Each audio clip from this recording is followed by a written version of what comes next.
আমাদের স্পষ্ট কথা, আগামী নির্বাচনে আওয়ামী লীগ জাতীয় পার্টি 14 দল অংশগ্রহণ করতে পারবে না। ঠিক। এবং যারা আওয়ামী লীগের পদে ছিল তাদের অনেকে দেখছি বিভিন্ন জায়গায় তারা বক্তব্য দিচ্ছে তারা আগামী নির্বাচনে অংশ নেবে। আমি এই প্রতীত স্বৈরাচারের দোসরদেরকে হুঁশিয়ারি উচ্চারণ করে বলছি, আগামী নির্বাচনে ডামি মামি স্বতন্ত্র কোনোভাবেই নামে বেনামে আওয়ামী লীগের দোসররা এবং আওয়ামী লীগের নেতাকর্মীরা অংশগ্রহণ করতে পারবে না। আওয়ামী লীগকে নিষিদ্ধ করা হয়েছে। আমার প্রশ্ন হলো, এখনো পর্যন্ত আওয়ামী লীগের দোসর জাতীয় পার্টি এবং 14 দলের সাংগঠনিক কার্যক্রম কেন নিষিদ্ধ ঘোষণা করা হচ্ছে না? তারা নির্বাচনে অংশ নেবে, আর আমরা কি ললিপপ খাবো? কোনোভাবেই না। গণ অধিকার পরিষদের স্পষ্ট ঘোষণা, আগামী নির্বাচনে ডামি মামি স্বতন্ত্র নামে বেনামে কোনো নামে আওয়ামী লীগ জাতীয় পার্টি এবং 14 দল অংশগ্রহণ করতে পারবে না। এবং আওয়ামী লীগের মতন করে 14 দল এবং জাতীয় পার্টিকে নিষিদ্ধ করতে হবে। আমার সর্বশেষ বক্তব্য হলো, নির্বাচন নিয়ে যে চক্রান্ত শুরু হয়েছে, এই চক্রান্ত যদি সফল হয় তাহলে দেশ ধ্বংস হয়ে যাবে। আমাদের দলের সিনিয়র যুগ্ম সাধারণ সম্পাদক হাসান আল মামুন যেটি স্পষ্ট করেছে, যেহেতু জুলাই জাতীয় সনদে আমরা অধিকাংশ দল স্বাক্ষর করেছি, আরও কয়েকটি দল তারা স্বাক্ষর করবে। আমরা গতকাল দেখলাম গণফোরামও স্বাক্ষর করেছে।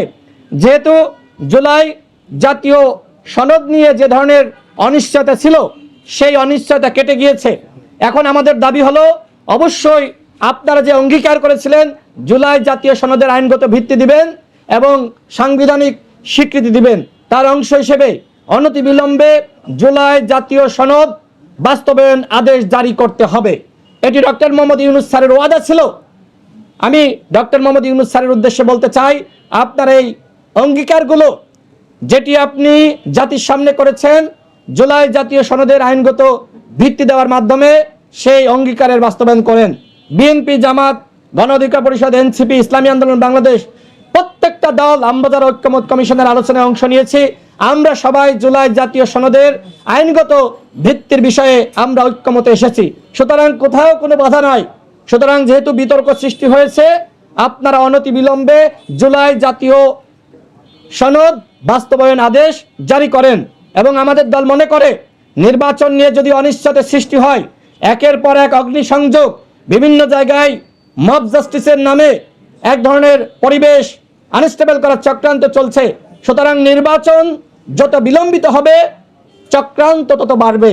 এই কারণে আমাদের দলের পক্ষ থেকে আমরা দাবি জানাচ্ছি, আগামী জানুয়ারি মাসে নির্বাচন অনুষ্ঠিত করতে হবে।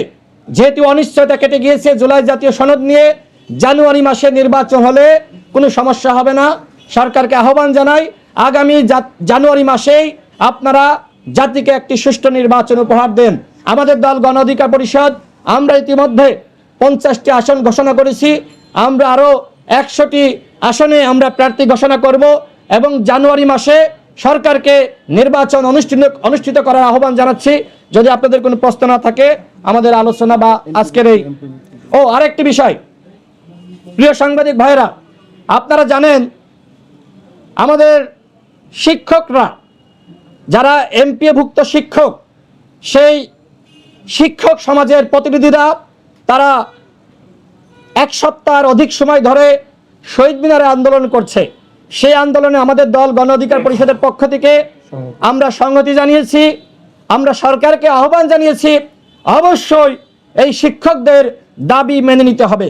এই শিক্ষকরা দুর্নীতি করে না, তারা সমাজের সেরা মানুষ।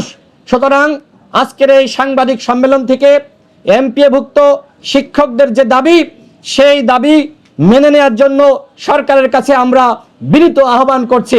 শিক্ষকদের সাথে যদি আপনারা নয়ছাই করেন, শিক্ষকদের সাথে যদি আপনারা ফাত্রামি করেন, তাহলে কিন্তু কোনো উপদেষ্টার গতি থাকবে না। সুতরাং শিক্ষকদের দাবি অবশ্যই আপনাদেরকে মানতে হবে। তাদেরকে আপনারা কিভাবে, তারা শহীদ মিনারে এই খোলা আকাশের নিচে ঘুমাচ্ছে, এত কষ্ট করছে, এই যে শিক্ষা উপদেষ্টা, আপনি তো শিক্ষক ছিলেন, ঢাকা বিশ্ববিদ্যালয়ের শিক্ষক। সুতরাং এই শিক্ষকদের কষ্ট আপনি কেন অনুধাবন করতে পারছেন না? তাদের দাবি কি? তারা বলছে মূল বেতনের 20% বাড়ি ভাড়া দিতে হবে। অযৌক্তিক কোনো দাবি নয়। এবং তারা 1500 টাকা মেডিকেল সাপোর্টের দাবি জানিয়েছে। যারা কর্মচারী কর্মকর্তা রয়েছে তাদের মূল বেতনের 75% উৎসব ভাতার দাবি জানিয়েছে। এই দাবির প্রতি গণ অধিকার পরিষদের সম্পূর্ণ সংহতি রয়েছে। সরকারকে আমরা হুঁশিয়ারি উচ্চারণ করছি, যদি এই শিক্ষকদের দাবি আপনারা না মেনে নেন, এই শিক্ষকদের সাথে নিয়ে আমরা যমুনা এবং সচিবালয় ঘেরাও করব। আপনাদের সকলকে ধন্যবাদ।